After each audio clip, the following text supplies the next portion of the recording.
नमस्कार दोस्तों, banking practice की क्लास हम लोग आगे बढ़ाते हैं। यह एक मेंस लेवल का सवाल है। चेक करता हूँ।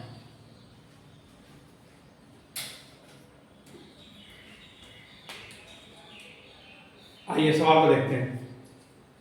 Every month out of his monthly salary A invested 20% in mutual fund. A का कुछ मंथली सैलरी है जिसमें 20% वो म्यूचुअल फंड में इन्वेस्ट कर देता है। ठीक है। After that paid 2000 for grocery, 2000 वो ग्रोसरी में पेड कर देता है। And give 2500 to maid, 2500 maid को दे देता है। उसके बाद वो बैंक में भी डिपॉजिट कर रहा है। रिमेनिंग सैलरी ही deposit in bank, but bank का अमाउंट हमें नहीं दिया गया है। अमाउंट ही deposited in bank is 520% more than the amount paid to maid. तो मेड का इसमें कौन सा है? 2500, ये मेड का अमाउंट है। अब यहां से हमें बैंक डिपॉजिट निकालना है। बैंक डिपॉजिट इसका 520% है। ये हो गया मेड, ये हो गया ग्रोसरी और ये हो गया बैंक। अब यहाँ पे रेशियो एंड प्रोपोर्शन का भी यूज है, परसेंटेज का भी यूज है। तो मेंस में इस टाइप के सवाल आपको देखने को मिलेंगे। 520% मोर मीन्स क्या हो जाता है? जैसे ही मोर बोला जाए उसमें आपको 100% ऐड करना पड़ेगा, बिकॉज कोई भी संख्या अपने आप में 100% होता है। तो 520% मोर मीन्स क्या हो गया? 620%। तो हम लोग अब इसका रेशियो निकाल देते हैं। 620% डिवाइडेड बाय 100%, इसका रेशियो क्या आ गया? 2 5 10, 2 से दोनों काटते हैं 31 और ये 5 का 31 और 5 का रेशियो है। इट मीन्स अगर ये 5 मेड को देता है तो 31 रुपए बैंक में डिपॉजिट करता है। 5 का वैल्यू जब 2500 है मीन्स 500 गुना, 500 गुना करने पे हमें 2500 आया। तो 31 का भी 500 गुना करने पे बैंक का डिपॉजिट हमें मिल जाएगा। तो 31 बचे 155 और डबल 0। ये हो गया हमारा बैंक का डिपॉजिट। अब इसके टोटल सैलरी को हम लोग काउंट करते हैं। तो टोटल सैलरी हो गया bank plus made plus grocery और प्लस 20% उसने ऑलरेडी म्यूचुअल फंड में इन्वेस्ट कर दिया था, म्यूचुअल फंड में। इट मीन्स ये 20% है, तो ये सारे अपने आप में कितने हो जाएंगे तीनों मिलाकर? 80%। इट मीन्स 80% का वैल्यू हमें दिया हुआ है। वो क्या हो गया? 15,500 और प्लस 2000, तो 15 2 17 और 500 500 1000 हो गया 18, 18 2 20। 80% का वैल्यू 20,000, इसलिए 100% का वैल्यू कितना हो जाएगा? 25,000। ये हमारा आंसर हो गया। तो इस सवाल में सिर्फ थोड़ा सा घुमाया था, अदरवाइज बहुत ही इजी सवाल है। नेक्स्ट, आइए नेक्स्ट सवाल देखते हैं। ये टाइम एंड वर्क का सवाल है। A and B can complete together a work in 10 2/7 means 10 2/7 equal to 70 2/7 days. B and C 13 1/3. It means 40/3 days. और C प्लस A या A प्लस C का पूछा जा रहा है। ठीक है। अब चूंकि हमें यहाँ पे number of days mix fraction में दिया हुआ है, तो सबसे पहला काम एफिशिएंसी निकालने करेंगे।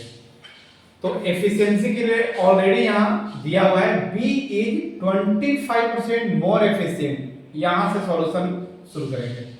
B is 25% more efficient then C। It means क्या हो गया, B C से 25% मोर एफिशिएंट है, तो 25% का मतलब क्या होता है 1/4। B is 25% more efficient then C। अगर C का 4 है तो B का 4 + 1 यानी एक ज़्यादा होगा, इसलिए B का 5 तो C का 4। ठीक है, यहां से हमने एफिशिएंसी निकाल लिया। 25% का मतलब ये होता है 4 से 1 ज़्यादा, तो जब C का 4 है तो B का 5 हो गया। अब यहाँ पे थोड़ा सा कॉम्प्लिकेशन है कि जब भी मिक्स फ्रैक्शन में रहे तो हम लोग टोटल वर्क निकालने के लिए सिर्फ न्यूमरेटर को कंसीडर करते हैं। तो 72 और 40 का जब हम लोग एलसीएम निकालेंगे, जो कि टोटल वर्क होता है, तो 72 और 40, 8 से 8 9 या 72, 8 5 या 40, 9 5 45, 45 इंटू 8 यानी 90 इंटू 4 है 360। ये हो गया हमारा टोटल वर्क। अब जब टोटल वर्क 360 है तो हम लोग एफिशिएंसी यहां से आराम से निकाल सकते हैं। 360 को इससे डिवाइड करेंगे तो 360 डिवाइडेड बाई 72 और मल्टीप्लाई बाई 7 हो जाएगा, तो ये हो गया 35। इसमें इसका एफिशिएंसी 35 है। सेम यही 360 को 40/3 से डिवाइड करेंगे,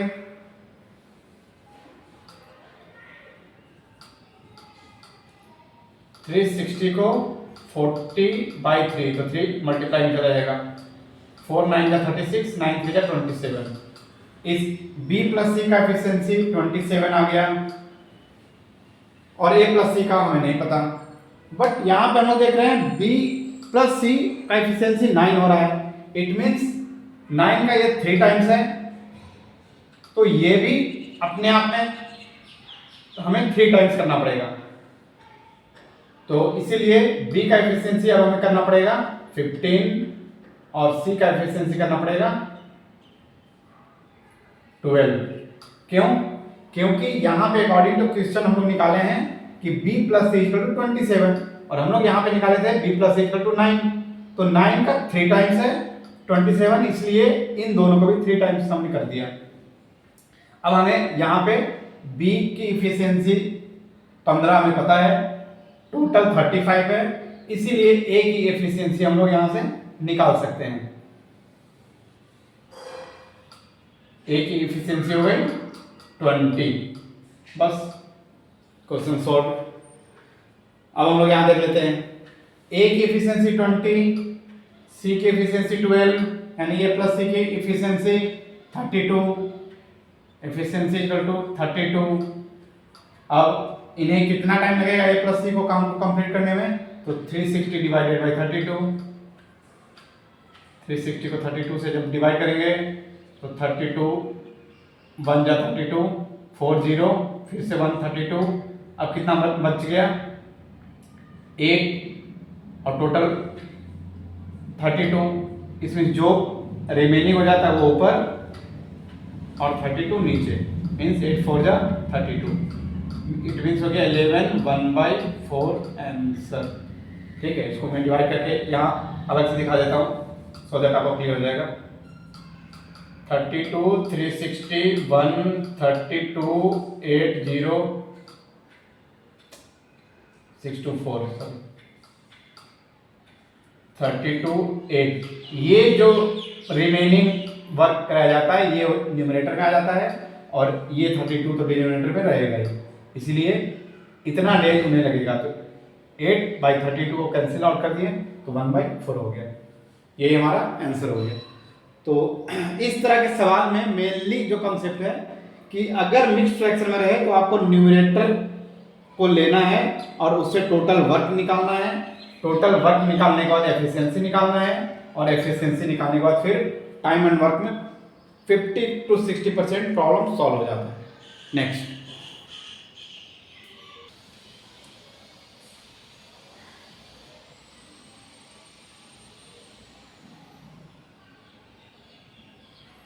आइए नेक्स्ट सवाल देखते हैं। ये थोड़ा सा इसमें कॉन्सेप्ट है, अदरवाइज बहुत ही सवाल है। Ram and Shyam decided to go on a trip from point Y. Ram started at 11 AM from point X और Shyam leaves at 11:30 AM from same point. Means दो पॉइंट है एक्स और वाई। राम और श्याम दोनों इस पॉइंट से शुरू करते हैं। सिर्फ डिफरेंस क्या है, राम 1100 आवर्स में शुरू करता है और श्याम 11:30 आवर्स में शुरू करता है। तो जब ये राम हाफ एन आवर पहले शुरू कर रहा है, it means half an hour में वो कुछ डिस्टेंस कवर कर चुका होगा ऑलरेडी। उसका स्पीड दिया हुआ है 72 kilometre per hour. It means 1 घंटे में 72 किलोमीटर, तो आधे घंटे में 36 किलोमीटर। तो राम ऑलरेडी 36 किलोमीटर आगे बढ़ चुका है इस पॉइंट पे, ठीक है। आधे घंटे में 36 किलोमीटर की डिस्टेंस इसने कवर कर रखी है। अब श्याम 11:30 में शुरू करता है वापस इसी पॉइंट से, तो 36 किलोमीटर उसे एक्स्ट्रा चलना पड़ेगा। अब चूंकि सेम डायरेक्शन में जा रहे हैं तो हमें पता है सेम डायरेक्शन में जाते हैं तो उनका रिलेटिव स्पीड माइनस हो जाता है। तो 72 किलोमीटर के स्पीड से चलेगा तो ये ऑलवेज डिस्टेंस मेंटेन रहेगा। अब वो बोल रहा है कि 4 घंटे में वो किस स्पीड से चले सो दैट उसका ये 36 किलोमीटर का डिस्टेंस कवर अप हो जाए। तो 4 घंटे में कवर अप करना है, मीन्स 1 घंटे में उसे कितना किलोमीटर एक्स्ट्रा चलना पड़ेगा, 4/36 मीन्स 9 किलोमीटर पर आवर उसे एक्स्ट्रा चलना पड़ेगा। तो 9 किलोमीटर पर आवर किस से, तो राम के स्पीड से। तो राम की स्पीड कितनी है, 72 किलोमीटर पर आवर। तो राम की स्पीड से 9 किलोमीटर आवर एक्स्ट्रा चलना पड़ेगा। तो आंसर कितना आ जाएगा, 81 किलोमीटर पर आवर। इस तरह के सवाल में सिर्फ कंसेप्ट यही रहता है कि जो एक्स्ट्रा टाइम एक बंदा चलता है तो उस डिस्टेंस को कवर अप करना होता है। नेक्स्ट,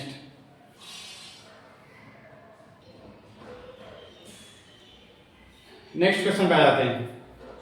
ये एज से रिलेटेड क्वेश्चन है। एज के क्वेश्चन में आपको ध्यान ये देना है कि ये एज का डिफरेंस अगर यहां पे रेशियो में 1 है तो आफ्टर 8 ईयर, 10 ईयर, 12 ईयर, कुछ भी ईयर हो, आपको नेक्स्ट रेशियो भी 1 का ही डिफरेंस रहेगा। नहीं है तो आपको लेकर आना है। नेक्स्ट, अब यहां पे A/B का रेशियो 9:10 दिया हुआ है, ठीक है, हमने लिख दिया।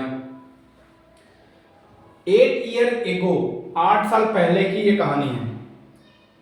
रेशियो ऑफ 1/7 ऑफ A का एज एंड 1/4 ऑफ B का एज इज 1:2। तो हम निकालते हैं 8 ईयर बिफोर की कहानी,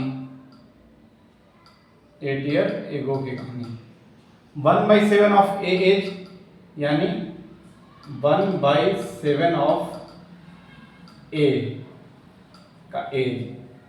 रेशियो मीन्स ये 1/4 of B age, 1/4 of B age is equal to कितना है, इसको हम लोग ऐसे भी लिख सकते हैं A/7 और ये ऊपर जाकर पलट जाएगा A/7 और ये हो जाएगा 4/B। इसको हम लोग ऐसे भी लिख सकते हैं A/B, फिर ये हो जाएगा इंटू 4/7 और इसका वैल्यू क्या दिया हुआ है 1:2 के बराबर, 1:2 के बराबर। इसीलिए यहां से हमें क्या निकला A/B का वैल्यू 4/7 इधर चला जाएगा, सो 7 गुना में, तो 7 × 1 7, 4 2 8 मीन्स 7/8 आएगा। तो यहाँ ऑलरेडी यहाँ भी 8 साल पहले की कहानी दी हुई है, 8 years ago, तो 7:8। तो ऑलरेडी रेशियो का डिफरेंस यहाँ भी 1 का ही आ रहा है, तो यहाँ पे कोई प्रॉब्लम नहीं है। ये हमें इंश्योर करना है कि यहाँ अगर 1 का डिफरेंस है तो यहाँ भी 1 का ही डिफरेंस होना चाहिए। और नहीं है तो फिर वही एक दूसरे को मल्टीप्लाई करके सेम डिफरेंस ले आते हैं। अब 8 साल पहले की कहानी है, इसलिए 9 से ये घट के रेशियो 7 आया, यानी रेशियो में कितने का डिफरेंस आया, 2 का। एक्चुअल में कितने का डिफरेंस आया, 8 का। इट मीन्स 2 का वैल्यू 8 के बराबर, इसलिए 1 यूनिट का वैल्यू 4 के बराबर। इसीलिए प्रेजेंट एज कितना हो गया, ए का 36, बी का 40। 8 साल के बाद का रेशियो पूछ रहा है, तो 36 में 8 ऐड कर देंगे 44, 40 में 8 ऐड होगा 48। रेशियो क्या हो गया, 11:12 का। ये हो गया आंसर। नेक्स्ट,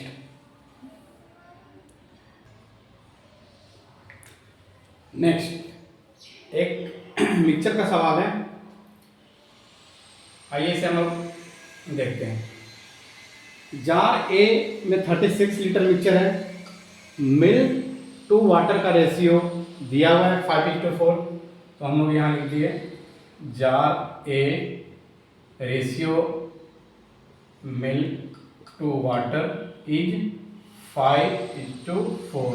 टोटल कितना है, 36।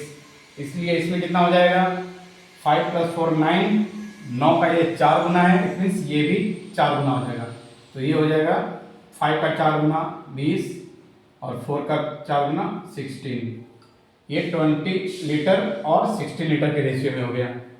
नेक्स्ट क्या है, जार बी विच है 20 litre of mixture of milk to water. Jar B में कितना है, 20 लीटर टोटल जार बी में। अब क्या किया गया, उसे इम्प्टी कर दिया गया जार ए में। अब इस जार ए में जब इम्प्टी किया गया तो मिल्क और वाटर का रेशियो हमें नहीं पता, ठीक है, और वही वो पूछा जा रहा है, find the ratio of milk to water in jar B. Jar B में मिल्क और वाटर का रेशियो क्या था। बट उसके लिए हमें क्या दिया हुआ है कि the respective ratio of milk to water in final mixture. जब दोनों को मिक्स कर दिया गया तो फाइनल मिक्सचर का रेशियो है 5:3 का। तो ऐसे सवालों में आपको थोड़ा सा सवाल को देखना है और किस डाटा का यूज करना है ये आपको पता होना चाहिए। यहाँ पे हम लोग रेशियो नहीं निकाल सकते हैं, तो हम लोग क्या निकाल सकते हैं, फाइनल रेशियो हमें पता है और फाइनल क्वांटिटी हमें पता है। फाइनल क्वांटिटी कितना हो गया, 36 + 20 56। इसका मतलब फाइनल क्वांटिटी हमें पता हो गया। 5 + 3 कितना हो गया, 8। 8 का ये कितना है, 7 टाइम्स। तो जब ये 7 टाइम्स है तो ये भी 7 टाइम्स हो जाएगा। तो जैसे दोनों में 7 से गुना किए, ये आ गया 35, ये आ गया 21। इट मीन्स अब हमें यहाँ पे फाइनल क्वांटिटी मिल चुका है। फाइनल क्वांटिटी कितना हो गया,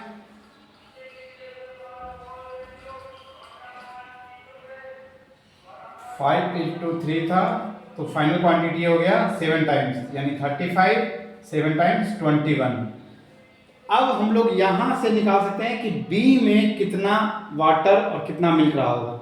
क्योंकि 20 लीटर है, ठीक है, तो हमें ए का पता है, फाइनल पता है, तो बी का हमें यहां से माइनस करने में मिल जाएगा। बी में कितना रहा होगा, 15 लीटर मिल्क, और वाटर कितना रहा होगा, 21 - 16 यानी 5। तो ये हमारा टोटल वैल्यू है। अगर वो रेशियो पूछ रहा है तो हम इसका रेशियो निकाल देंगे 3:1 का। ये हमारा आंसर हो गया 3:1। जार बी में इनका रेशियो है। अगर वो ये पूछता कि जार बी में वाटर का क्वांटिटी कितना है तो 5 लीटर, मिल्क का क्वांटिटी कितना है तो 15 लीटर। नेक्स्ट,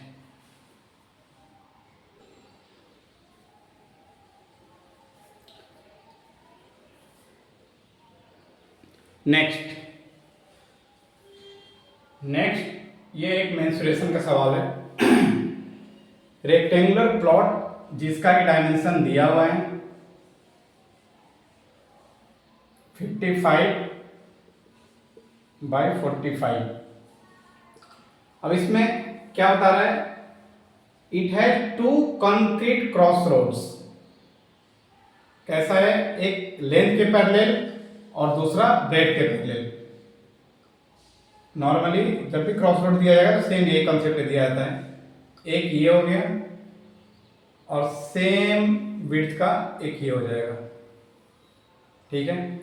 तो अब जो बचा हुआ एरिया है वो एज ए लॉन यूज किया जा रहा है, और इस लॉन का एरिया हमारे पास 1911 दिया हुआ है।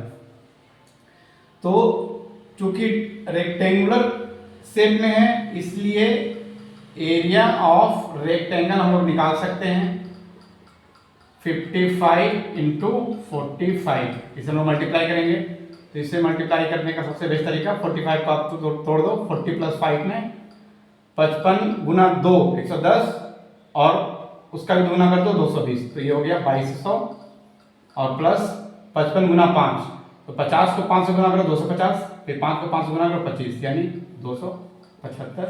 इट मीन्स ये आ गया 2475 मीटर स्क्वायर। अब इस लॉन का एरिया कितना दिया हुआ है 1911। इट मीन्स इस क्रॉस रोड का एरिया कितना हो जाएगा, area of cross road is equal to 2475 minus 1911। इसको हम लोग माइनस करेंगे 514,716 24 में से 9 19 5 564 मीटर स्क्वायर। अब हमें यहाँ पे इस एरिया को निकालना है, हम लोग क्या करेंगे, ये लेंथ, ये भी एक रेक्टेंगल हो गया छोटा सा, ये इसका लेंथ हो गया और ये इसका ब्रेड्थ हो गया। ब्रेड्थ हमें नहीं पता, हम लोग x मान लिए, तो सेम ये ब्रेड्थ यहाँ भी रहेगा x का, तो हम लोग इसका एरिया निकाल सकते हैं 55 इंटू एक्स। इसका एरिया कितना हो जाएगा, क्योंकि ये 45 है तो ये भी 45 हो जाएगा, तो 45 इंटू एक्स। अब यहां पे हम लोग देख रहे हैं कि ये जो एरिया है ये कॉमन है, ठीक है, वो इसमें भी आ जा रहा है और इसमें भी आ जा रहा है, तो इसलिए इसका और इसका एरिया जब भी हम लोग निकालेंगे तो ये जो कॉमन एरिया है वो हमें माइनस करना पड़ेगा, ठीक है। तो चूंकि किसी एक में ही वो इंक्लूड हो सकता है, दूसरे में इंक्लूड हो रहा है तो वो एक्स्ट्रा हो रहा है, तो इसीलिए अब इस एरिया को अगर हम लोग कंसीडर करें तो ये हो जाएगा, लेंथ भी इसका x है और इसका ब्रेड्थ भी x है। इट मींस इसका एरिया x स्क्वायर हो जाएगा, जो कि हमें माइनस करना पड़ेगा अगर क्रॉस रोड का एरिया निकालना है तो इस चीज को हम लोग माइनस कर दिए। अब ये हो गया 564 के बराबर। अब ये आपका क्वाड्रेटिक इक्वेशन में कन्वर्ट हो गया, 55 और 45 ऐड करो 100x हो गया minus x square equal to 564। इन सारे टर्म्स को उधर लेके जाते हैं तो ये हो गया एक्स स्क्वायर, ये हो गया माइनस 100x और ये हो गया प्लस 564 इज इक्वल टू 0। अब इसे हमें सॉल्व करना है, हमारा आंसर आ जाएगा 100x को ऐसे टर्म में तोड़ना है जो 564 का मल्टीप्लाई हो जाए। तो ये आप लोग डाटा याद कर लो, 94x माइनस 9, चूंकि प्लस में लाना है तो 94x माइनस 6x मल्टीप्लाई करेंगे तो प्लस 564 और ये 100x को हमने तोड़ दिया। इसलिए x का वैल्यू या तो 94 या x का वैल्यू 6, 94 नॉट पॉसिबल इसलिए x का वैल्यू 6, ये हमारा आंसर हो गया। तो इस तरह का सवाल जब भी रहे वो ऑटोमेटिक क्वाड्रेटिक इक्वेशन में कन्वर्ट हो जाता है और उसे सॉल्व करते ही हमें आंसर मिल जाता है। नेक्स्ट आइए, नेक्स्ट सीरीज हमारा नंबर सीरीज है। अब हम लोग डेली 5-5 नंबर सीरीज के भी क्वेश्चंस को इंक्लूड किए हैं। सबसे पहला सवाल बड़ा प्यारा सवाल है, इसको आप लोग सॉल्व करने की कोशिश कीजिए। सेकंड से हम लोग शुरू करते हैं। 7, 15, 24, 88। तो इसमें हम लोग सबसे पहला काम डिफरेंस को ही कंसीडर करते हैं। हमने डिफरेंस लिया 8, 9, 64, तो हमें इससे ही पैटर्न डिकोड हो गया। 8 मीन्स 2 का क्यूब, 9 3 का स्क्वायर 64, 4 का क्यूब 2 3 4। इट मीन्स यहाँ पे 5 का स्क्वायर आना चाहिए। 5 का स्क्वायर मीन्स 25। 88 में जैसे हम 25 ऐड करेंगे, 88 5 93, 10 103, 10 113 मीन्स यहाँ पे आंसर आ गया 113। नेक्स्ट क्या है, यहाँ पे हम लोग ये देख रहे हैं कि काफी तेजी से वो मल्टीप्लाई आगे बढ़ रहा है। मीन्स यहाँ पे डिफरेंस अगर हम लोग देखेंगे तो उससे काम नहीं होगा, यानी यहाँ पे मल्टीप्लिकेशन का ही कुछ पैटर्न है। तो हम लोग देख रहे हैं 3 से 4 हुआ, 4 से 12, 12 से 45। इट मीन्स यहाँ पे इंटू 1 प्लस 1 कर सकते हैं, करके देखते हैं। 3 इंटू 1 और प्लस 1 4 सही है। तो यहाँ पे होना चाहिए था इंटू 2 प्लस 2 या इंटू 2। देखते हैं क्या होता है। 4 2 जा 8 प्लस 2 तो 10 नहीं आ रहा है। इट मीन्स यहां से हमें ये पता चल रहा है कि 4 इंटू 2 8 प्लस 2 10 हो रहा है। अगर इसमें 4 कर दिया जाए तो ये 12 आ जाएगा। तो 4 कैसे किया जाएगा, 2 का स्क्वायर। इट मीन्स ये भी 1 का स्क्वायर है, डिकोड हो गया। इंटू 1 प्लस 1 का स्क्वायर इंटू 2 प्लस 2 का स्क्वायर, सेम यहाँ पे करके देख लेते हैं। इंटू 3 प्लस 3 का स्क्वायर, तो 12 3 का 36 प्लस 9 45 सही है। तो ये क्या हो जाएगा, इंटू 4 प्लस 4 का स्क्वायर। तो 45 इंटू 4 45 दूना 90 दूना 180 प्लस 16 196।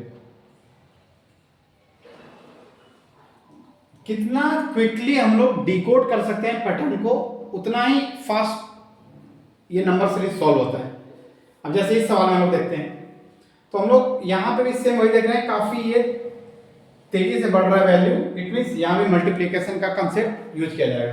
तो हम लोग इधर से शुरू करते हैं, क्योंकि छोटे वाली संख्या को मल्टीप्लाई करना इजी है। तो ये हो गया 4 3 या 12 नहीं हो रहा है, 12 36 ये काम नहीं कर रहा है। तो हम लोग क्या करेंगे, फिर डिफरेंस पे देखते हैं। तो ये हो गया 8 का डिफरेंस,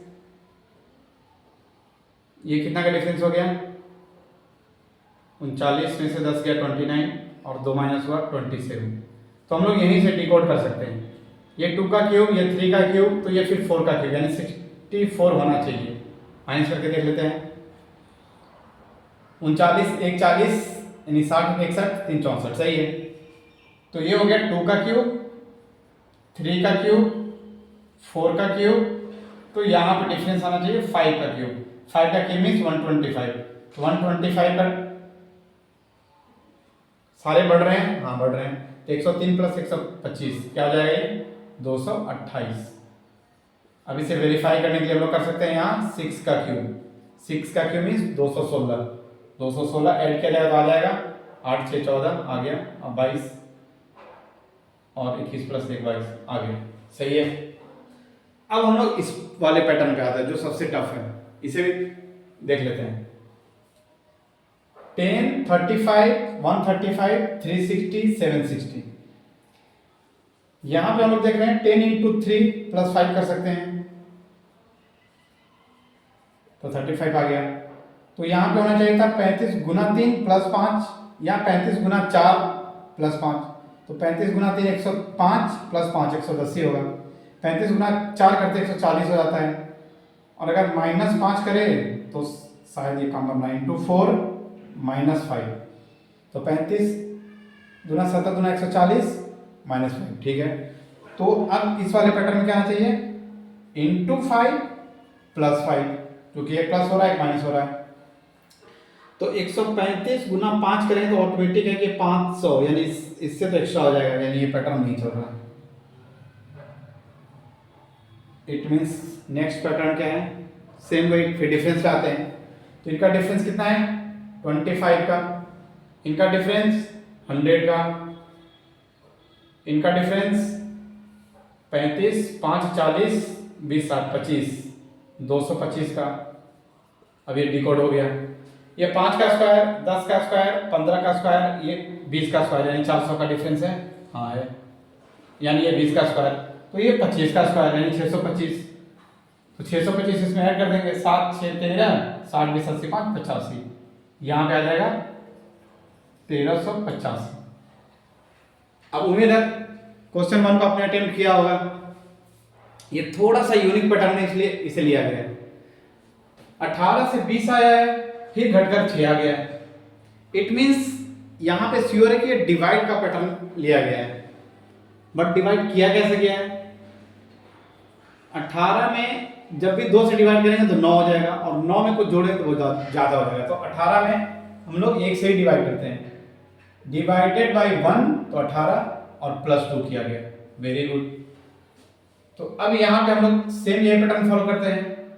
डिवाइडेड बाय 1 और प्लस 2 अगर किया जाए तो 20 और प्लस 2 22 हो जाएगा। तो सेम ये पैटर्न यहाँ देखते हैं फुलफिल करता है नहीं। 22 डिवाइडेड बाय 1 22 और प्लस 2 24 हो जाएगा। ये पैटर्न फॉलो नहीं कर रहा है। इट मीन डिवाइडेड बाय 1 है तो यहाँ डिवाइडेड बाय 2 करके देखते हैं। 20 डिवाइडेड बाय 2 यानी 10, 10 प्लस 2 12, 12 करके देखते हैं। 12, अब यहाँ पे 1 है 2 है तो यहाँ पे 3 करते हैं। 12 डिवाइडेड बाय 3 तो 4 आ जाएगा और प्लस 2 सही है। अब यहाँ पे डिवाइडेड बाय 4 करके देखते हैं। 6 डिवाइडेड बाय 4 यानी 1.5, 1.5 प्लस 2 3.5, बिल्कुल सही। यहाँ पे अब ऑटोमेटिक आगे फॉलो करेगा ये। डिवाइडेड बाय 5 मीन्स 0.7 और प्लस 2 2.7। तो ये थोड़ा सा यूनिक पैटर्न में था। तो ये हमारा नंबर सीरीज का 5 प्रैक्टिस हमने किया। Okay, thank you.